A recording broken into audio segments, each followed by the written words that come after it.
अब देख रहे हैं लेटेस्ट कानपुर न्यूज। कानपुर में लव मैरिज करने वाले पति पत्नी की हत्या का पुलिस ने चौंकाने वाला खुलासा किया है, जिसमें पुलिस ने बताया कि 65 साल के बुजुर्ग पिता ने ही बेटे शिवा तिवारी और बहू जूली राजपूत की चाकू से गला रेतकर हत्या करी थी। हत्या के बाद दोनों के शव को बेड के नीचे छिपा दिया।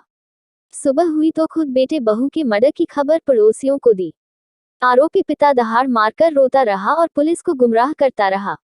हालांकि पुलिस ने सख्ती की तो 4 घंटे में आरोपी पिता टूट गया। उसने बेटे बहू की हत्या की बात कबूल कर ली।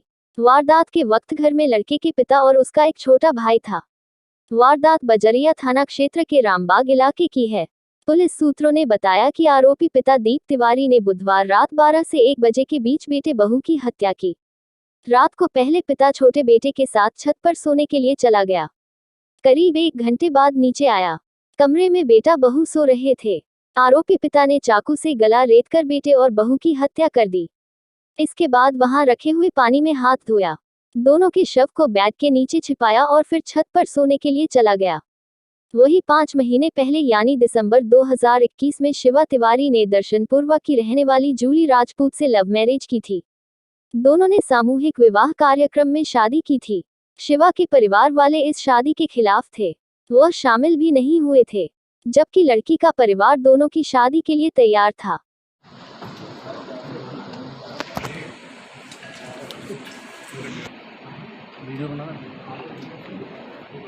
हमने कबूल कर लिया, वजह हमसे मत पूछो।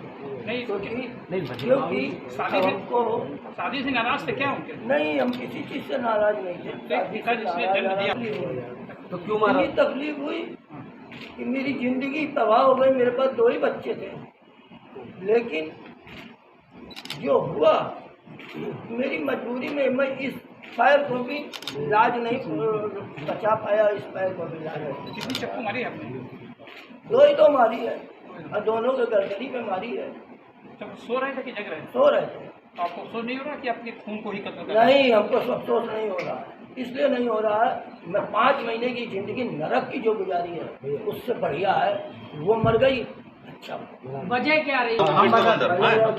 बाद में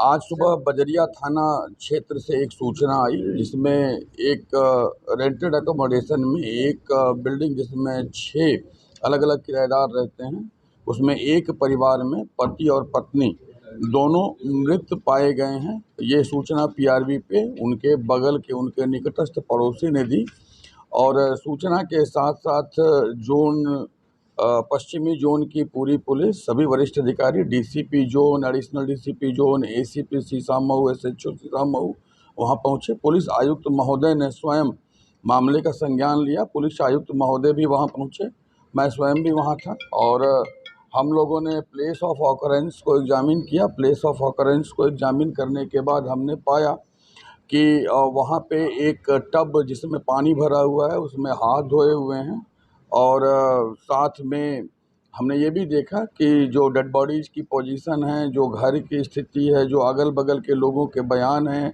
जो छत की स्थिति है और वहाँ पे चलने वाले कूलर, उससे निकलने वाले साउंड और उस साउंड के बीच में अगर कोई इंसिडेंट होता है तो कितना साउंड बाहर जा पाएगा, हमने सारी चीज़ों को माइन्यूटली ऑब्जर्व किया, एग्जामिन किया एंड घटना बहुत दुखद है।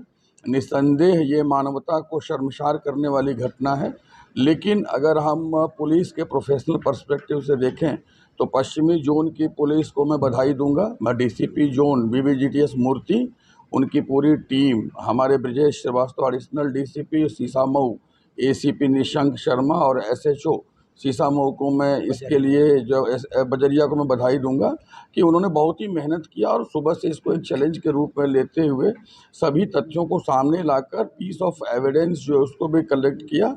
जो नाइफ इसमें यूज किया गया था वेपन, उसको भी जो है कलेक्ट किया और जितना भी प्रोफेशनल एक्ट होना चाहिए, जैसे कि फिंगरप्रिंट को लेना और ब्लड स्टेन कलेक्ट करना, क्लॉथ्स कलेक्ट करना, फॉरेंसिक टीम के द्वारा पूरे प्लेस ऑफ ऑकरेंस को एग्जामिन कराना और साथ में सभी एविडेंसेस को प्रॉपरली सीज करना और उसको फर्दर एग्जामिनेशन के लिए आगे भेजना, एग्जामिनेशन करना, एक ओल्ड एजेड पर्सन का एग्जामिनेशन और without using of any sort of mental और physical force and opening entire fact in few hours. It's a very challenging work, and I appreciate the work of DCP Zone West and his entire team for wonderful performance. ये बहुत ही दुखद घटना है और इस घटना में पारिवारिक तनाव, पारिवारिक कलह, कुछ वहम, कुछ अंतर्विरोध और डे टू डे में परिवार के भीतर चल रही गतिविधियां जिम्मेदार हैं।